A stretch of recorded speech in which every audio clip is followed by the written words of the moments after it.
IELTS වල band 7 වගේ score එකකට යන්න ඉංග්‍රීසි හොඳටම ෆ්ලුවන්ට් වෙන්න ඕනි කියලා ඔයා හිතාගෙන ඉන්නවද? එහෙම හිතන් ඉන්නව නම් ඒක වැරදි. ඉංග්‍රීසි ෆ්ලුවන්සි එක නෙමෙයි ඇත්තටම බෑන්ඩ් ස්කෝර් එක 7 වලට යන්න ඔයාට අවශ්‍ය වෙන්නේ.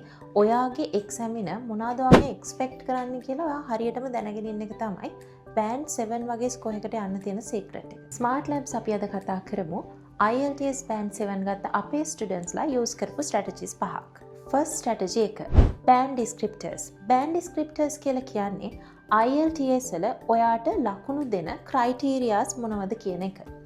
IELTS වලදී එක්සැමිනර්ස්ලා රැන්ඩම්ලි ඔයාට මාර්ක්ස් දෙන්නේ නැහැ. ඔයාගේ මාර්ක්ස් ඔයාට ලැබෙන්නේ ක්‍රයිටීරියාස් වලට අනුව.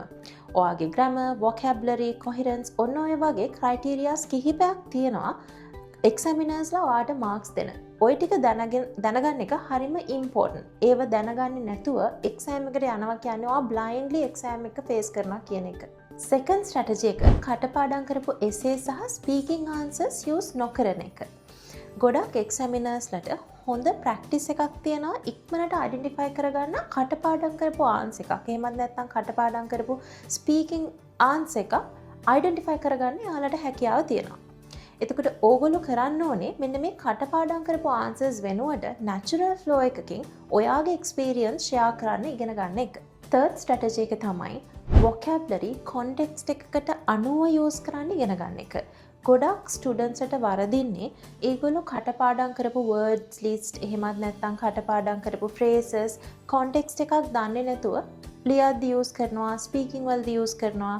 මෙන්න මේක අවොයිඩ් කරලා අපි කොහොමද ඒ වර්ඩ්ස් සහ ඔයාලා ඉගෙනගෙන තියෙන ෆ්‍රේසස් කොන්ටෙක්ස්ට් එකට අදාළව ඒ කියන්නේ දාන්න ඕන තැන හරියට අයිඩෙන්ටිෆයි කරගෙන ඒක යූස් කරන එක තමයි වඩා ඉම්පෝර්ටන්ට්. ෆෝර්ත් ස්ට්‍රැටජි එක තමයි ටයිම් මැනේජ්මන්ට් කියලා කියන්නේ.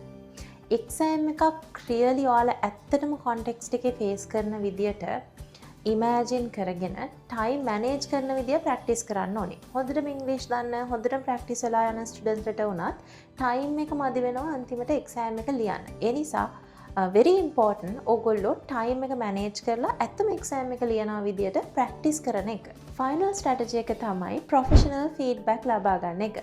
ඉන්ඩස්ට්‍රි එකේ එක්ස්පර්ට් කෙනෙකුගෙන් ඔයාලට ඩේලි ලැබෙන ෆීඩ්බැක් එක හරිම ඉම්පෝර්ටන්ට්. ඔයාගේ ස්කිල්ස් එතකොට ටෙක්නික්ස් ඒව ඉම්ප්‍රූව් කරගන්න. එක රැන්ඩම් ඔන්ලයින් ගන්න ෆීඩ්බැක් වගේ නෙමෙයි. ඔයාලට පුළුවන් ඩේලි මේ වගේ ෆීඩ්බැක්ස් වලින් ඔයාලගේ රයිටිං, ස්පීකිං සහ අද කොම්පොනන්ට්ස් ඉක්මනින්ම ඉම්ප්‍රූව් කරගන්න.